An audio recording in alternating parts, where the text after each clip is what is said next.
7 Comfort on call.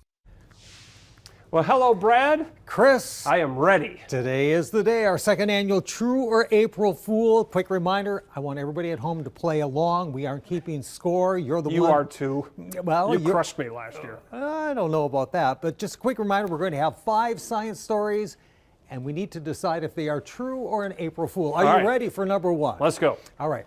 Scientists warn of hidden risk in popular summer skincare combination.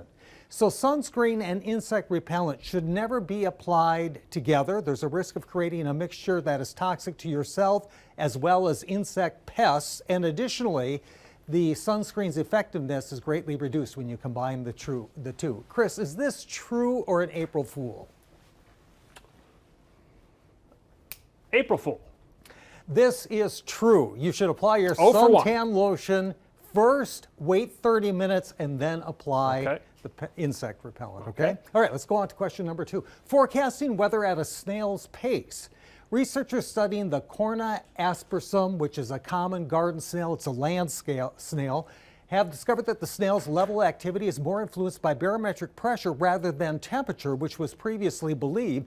As atmospheric pressure drops, the snails become less active and actually hide in their shell at barometer readings below 29.2, which is a pretty powerful storm system. Quote, I do the same thing. We all do. Quote, obviously we have better ways of forecasting weather, but a prudent observer could prepare a rudimentary forecast just by watching a snail's behavior. Chris, is this true? Yes.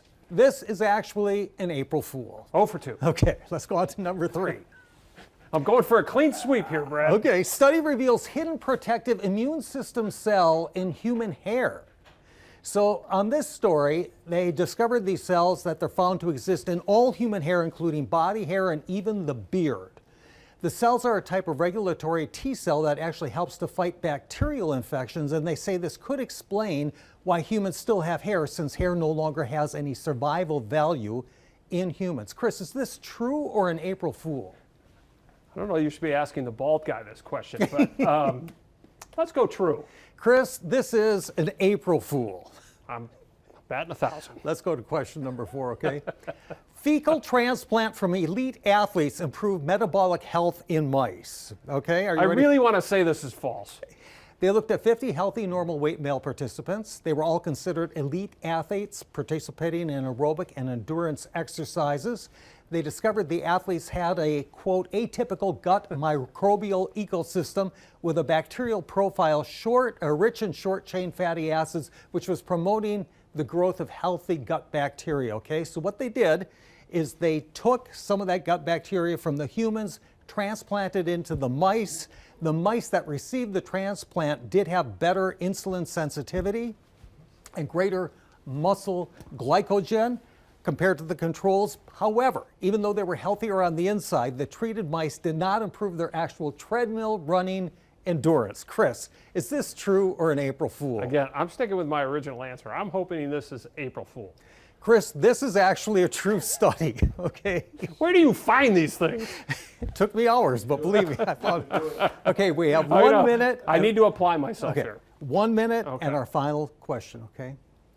Think twice before storing pistachios in the pantry. We had, remember, we did. The story about I'm going through the Rolodex right now. Yes. Okay. Most nutritious nut on the planet. Okay. Although usually not on the label, pistachios should be stored in an airtight container in the fridge.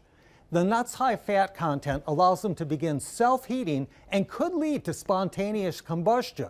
Additionally, you should never store pistachios near heat sources or in direct sunlight. Chris, is this true or an April Fool? That's April Fool. Come on. Chris, believe it or not, Yes, this is for true. 5. It is true. You usually don't have to worry unless you have about 3 pounds or more, but it could then They could literally explode. They're more than 50% fat. That's part of the problem. So they could spontaneously combust. So I'm more than 50% fat. Am I in trouble? I think you're going to be just fine. Okay. But Chris, I want to thank you and everybody at home for this year's segment, True or April Fool. I can't wait for year 3. I'm on a heater right now. All right, Brad. Yes. Thanks so much. Still to come at 4:30.